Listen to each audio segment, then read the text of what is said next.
মহান আল্লাহ তাআলা আপনাকে আমাকে এজন্য বানায় নাই যে ঘড়ির কাঁটা ঘুরতেছে আর সময় চলে যাইতেছে। সূরা আল কাহাফ আয়াত নং ৭।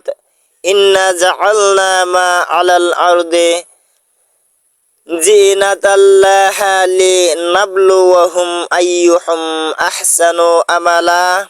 মহান আল্লাহ তাআলা বলছেন, আমি পৃথিবীর সবকিছু বানিয়েছি পৃথিবীর জন্য শোভা।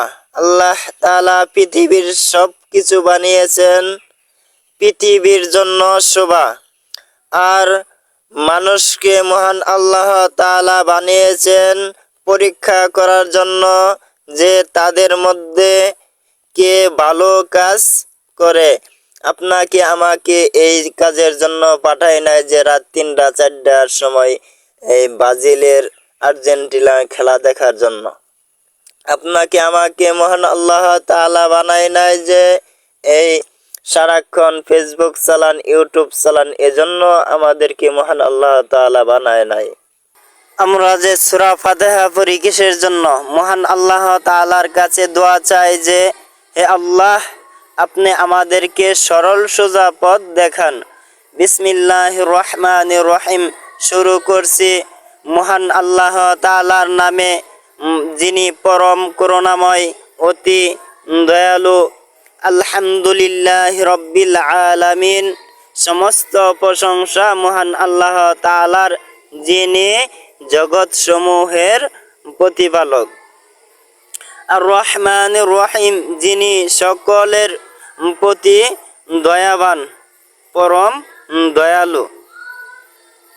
মালিক ইয়াউমিদ্দিন, যিনি কর্মফল দিবসের মালিক। ইয়াকা না'বুদু ওয়া ইয়াকা নাস্তাঈন। হে আল্লাহ, আমরা তোমারই ইবাদত করি এবং তোমারই কাছে সাহায্য চাই। ইহদিনাস সিরাতাল মুস্তাকিম, আমাদের সরল পথে পরিচালিত করুন। এই কথাটাই উল্লেখ্য আমাদের।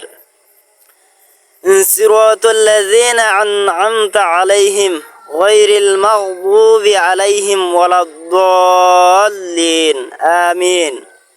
সেই সকল লোকেদের পথ যাদের তুমি অনুগ্রহ করেছ, ওই সকল লোকেদের পথে নয় যাদের প্রতি গজব নাজিল করেছ,